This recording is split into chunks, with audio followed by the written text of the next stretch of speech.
वो तो है ही। हम लोग यहाँ पे 365 दिन 24 घंटा 24 घंटा नहीं, मतलब क्या कहते हैं, सुबह हम 10 बजे यहाँ पे आते हैं और उसके बाद रात के 9 बजे तक यहीं पे करते हैं हम लोग। और ये 365 दिन करते हैं, चाहे यहाँ पे छठ हो, मेला हो, कुछ भी हो, हम लोग का प्रतिदिन हम डेली हम लोग यहाँ पे करते हैं।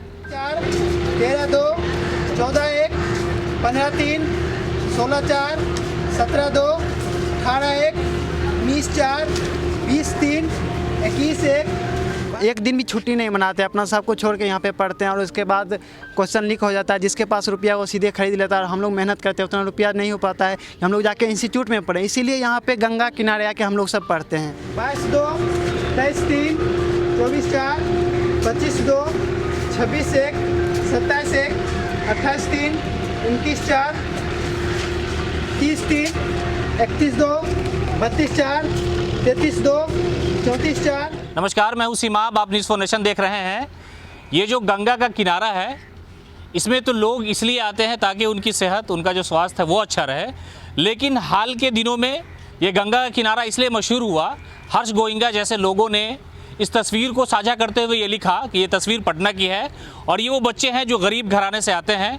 और इस तस्वीर में सपना है, ख्वाब है, नौकरी की तैयारी कर रहे हैं वो बच्चे, जो शायद इन किनारों पर इसलिए नहीं बैठते कि उन्हें अच्छी हवा लगे, बल्कि इसलिए बैठते हैं कि उन्हें शांति और सुकून की जगह मिले और वो अपना और अपने परिवार का वो ख्वाब जो नौकरी का है उसे पूरा कर सके। आप देखिए तस्वीरों में, ये वो लोग हैं, मिडिल फैमिली के बच्चे हैं जो शायद राजधानी पटना के छोटे छोटे कमरों में रहते हैं और एक वक्त का खाना खाते हैं, 6 घंटे में सिर्फ 3 घंटा सोते हो। उन्हें ये उम्मीद है कि नौकरी मिल जाए तो माँ बाप का सहारा बन जाए। ऐसे ही कुछ लोग यहाँ बैठे हैं जिनकी शायद उम्र भी ज़्यादा है और वो जो नौकरी का ख्वाब है, वो सपना है, वो नहीं टूटा है। क्या शुभ नाम हुआ और आज के एग्ज़ाम में कौन टॉपर रहा? मेरा नाम गौतम सत्यार्थ है और आज हमारे टॉपर में श्रवण भाई हैं।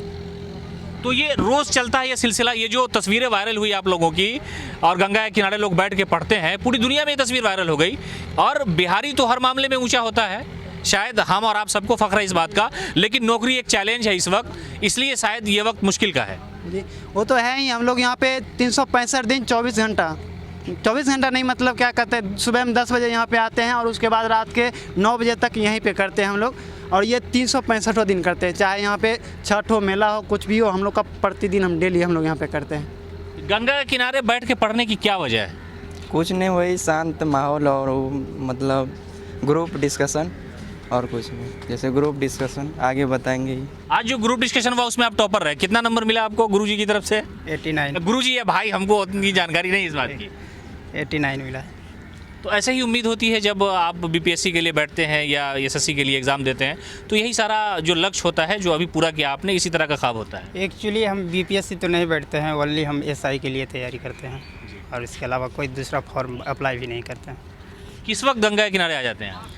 हम तो लगभग 1 बजे लगभग आते हैं और शाम जब ढल जाती है, अंधेरा होने तक? तो हम चल जाते हैं। और भी बहुत सारे ऐसे छात्र हैं यहाँ पर, किस चीज़ की तैयारी करते हैं आप? ये दरोगा और बीपीएससी। रोज़ का ये शेड्यूल है गंगा किनारे बैठना? हाँ, रोज़ का। ये शाम का 4-5 घंटा चलता है।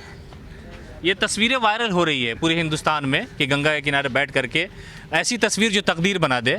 और ये लोग जो तैयारी कर रहे हैं, हर्ष गोइंका बड़े बिजनेसमैन हैं और इस तरह के सोशल मीडिया पर भी एक्टिव रहते हैं। उन्होंने पटना की इस तस्वीर को जो है शेयर किया और लिखा और बच्चों का हौसला बढ़ाया। तो हौसला बढ़ा या नाउमीदी है कि नौकरी नहीं मिल रही है, बेरोज़गारी का ज़माना चल रहा है? दोनों बात है इसमें। बेरोज़गारी का ज़माना भी चल रहा है, प्लस जैसे कोई शांत माहौल नहीं है, कोई मतलब एरिया नहीं है जहाँ पे ग्रुपिंग कर सके हम लोग, इसीलिए यहाँ पे आते हैं। थोड़ा शांत लगता है और माहौल अच्छा लगता है। कितनी उम्मीदें हैं रोज़गार की? बहुत है, मैंने तो करना है, बस बरसाते समय पे वैकेंसी आ जाए और उसके लिए प्रिपरेशन कर रहे हैं अच्छे से। लेकिन यहाँ पर जितने बच्चे हैं सब हमारी इस बात से मुत्तफिक होंगे कि बीपीएससी के अलावा बीएसएससी का जो एग्ज़ाम होता है उसका पेपर लीक हो जाता है। ये सबसे बड़ा दुर्भाग्यपूर्ण है। फिर वो मामला न्यायालय में जाता है, 4 साल लटकता है, फिर रिजल्ट नहीं आता है। ये और अभी भी शायद कुछ वैकेंसी आई है सचिवालय सहायक की इस तरह की, तो लोग इस तरह का अपने आप में डर महसूस कर रहे हैं कि फिर लीक हो जाएगा। तैयारी करने वाले लोगों को ज़्यादा परेशानी होती है? परेशानी नहीं होती, हम लोग इतना दिन एक दिन भी छुट्टी नहीं मनाते, अपना सब कुछ छोड़ के यहाँ पे पढ़ते हैं और उसके बाद क्वेश्चन लीक हो जाता है। जिसके पास रुपया वो सीधे खरीद लेता है और हम लोग मेहनत करते हैं, उतना रुपया नहीं हो पाता है कि हम लोग जाके इंस्टीट्यूट में पढ़ें। इसीलिए यहाँ पे गंगा किनारे आके हम लोग सब पढ़ते हैं। उतना रुपया रहता तो हम लोग जाके फी दे के वहाँ पे पढ़ते हैं। लेकिन जो लोग बीएसएससी में बैठे हैं उनको गंगा की पवित्रता का नहीं पता है ना। आप जो यहाँ पर जो जंग लड़ रहे हैं अपने आप से, जो आपका सपना है, उसको लेकर के तो बीएसएससी के लोग कभी भी सीरियस नहीं रहे हैं। आप अभी भी जाइए किसी इशू को लेकर के तो आपको घुसने नहीं दिया जाएगा, ऐसा है ना। ऐसा तो इस पर सरकार से क्या मांगे? क्यों ऐसा एग्जाम होता है कि बार बार उसे दोबारा कराना पड़ता है, परीक्षाएं रद्द हो जाती है, क्वेश्चन पेपर आउट हो जाता है? सरकार से यही मांग है कि परीक्षा जो है पूर्ण रूपेण क्या कहते हैं, जिसमें कि जरा सा भी त्रुटि चोरी नहीं हो, क्वेश्चन आउट नहीं हो, निष्पक्षतापूर्ण परीक्षा करवाया जाए ताकि जो पढ़ने वाला है उन लोग का सिलेक्शन हो सके। ठीक है, ताकि हम लोग गरीब विद्यार्थी का सिलेक्शन इसमें हो सके, हम लोग भी उसमें जो सपना हम लोग का हम पूरा कर सकें यहाँ पे। इसीलिए हम लोग यहाँ पे आते हैं।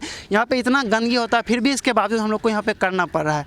लेकिन ये इधर तो फिलहाल 1-2 एग्ज़ाम हुआ है तो देख रहे हैं सब कुछ सही चल रहा है। अगर आगे इसी तरह रहा तो बिहार एसएससी सचिवालय का फॉर्म आया है, आ गया तो हमें तो उम्मीद है कि सरकार इसमें जो है एग्ज़ाम इसका अच्छा करवाएगा, फेयर करवाएगा एग्ज़ाम। क्या लगता है, रोज़गार का जो मौका है वो कम हुआ है? रोज़गार तो ऐसे भी अभी कम है, तो ये जो उम्मीदें जारी हैं, ये जो सपने सजाए जा रहे हैं, पूरा होगा? जी बिल्कुल। बिहार में हम लोग अक्सर देखते हैं कि बिहार जो है जोन माना जाता है सरकारी जॉब के लिए, और यहाँ रेलवे से लेकर के बिहार दरोगा और बिहार पुलिस, जी खास करके आपको देखने को मिलता है कि 2018 के बाद से बिहार पुलिस और बिहार एसआई की बहाली प्रत्येक ईयर देखा जाए तो रेगुलर आ रहा है। इसी उम्मीद से हम लोग यहाँ पर गंगा घाट पर करीब तकरीबन 3-4 साल से तैयारी कर रहे हैं। हम लोग जब 17 से यहाँ आए थे, जर्निंग किए थे, ग्रुप डी में पिछली बार हुआ था, हम लोग का मेरिट नहीं बन पाया। उसके बाद फिर पिछली बार हम लोग यहीं पर इसी तरह से गंगा घाट के किनारे में इसे ग्रुप डिस्कशन के थ्रू दरोगा किए थे, उसमें पीडी हुआ था। फिर फाइनल हम लोग का मेंस हुआ था, उसके बाद मेरिट नहीं बना। पता नहीं अंदर में डिपार्टमेंटल क्या प्रॉब्लम था या ट्रांसपेरेंट और क्या बोलते त्रुटता भरी हुई थी, इसलिए नहीं हुआ। फिर भी हम लोग इसी आशा से, उम्मीद से इस बार भी नए जोश के साथ कर रहे थे। पीटी किए यहीं से, इसी ग्रुप डिस्कशन से पीटी में रिजल्ट हुआ और आगे उम्मीद है कि मेंस में भी। आप किस चीज़ की तैयारी कर रहे हैं? जी बीएसएससी का। रोज़ का ये शेड्यूल है आने जाने का? हाँ जी, यही शेड्यूल है। अब सरकार इस पर कार्रवाई करे अपना जो है। तो आपने सुना, वो बच्चे जो ग्रुप डिस्कशन करते हैं तो एक दूसरे से मदद लेते हैं, कमरों में बैठने के बजाय खुले आसमान के नीचे गंगा के किनारे बैठ करके अपना भविष्य तलाश रहे हैं। और ये वो सब उन फैमिली के बच्चे हैं जो मिडिल फैमिली के लोग हैं, और उनके माँ बाप को, उनके गार्जियन को अपना एक ख्वाब, उनकी एक दुआएं हैं कि शायद मेरे बच्चे को सरकारी नौकरी मिल जाए, और हमने जो कठिनाई झेली है ज़िंदगी में शायद उन्हें न झेलना पड़े। और ये वही तस्वीर है जो गंगा के किनारे की तस्वीर वायरल हुई थी, और ये सपनों की तस्वीर थी, तकदीर संवारने की तस्वीर थी। तो ऐसे ही लोगों से हमने बात करने का प्रयास किया, और न्यूज़ फॉर नेशन लगातार इस तरह के जो मामले, इस तरह के जो इशू है, जो छात्र के मुद्दे हैं, उन पर लगातार बात करता रहा है। और इस तरह की और भी दिलचस्प स्टोरी और कहानी के लिए आप बन रहे हैं न्यूज़ फॉर नेशन के साथ।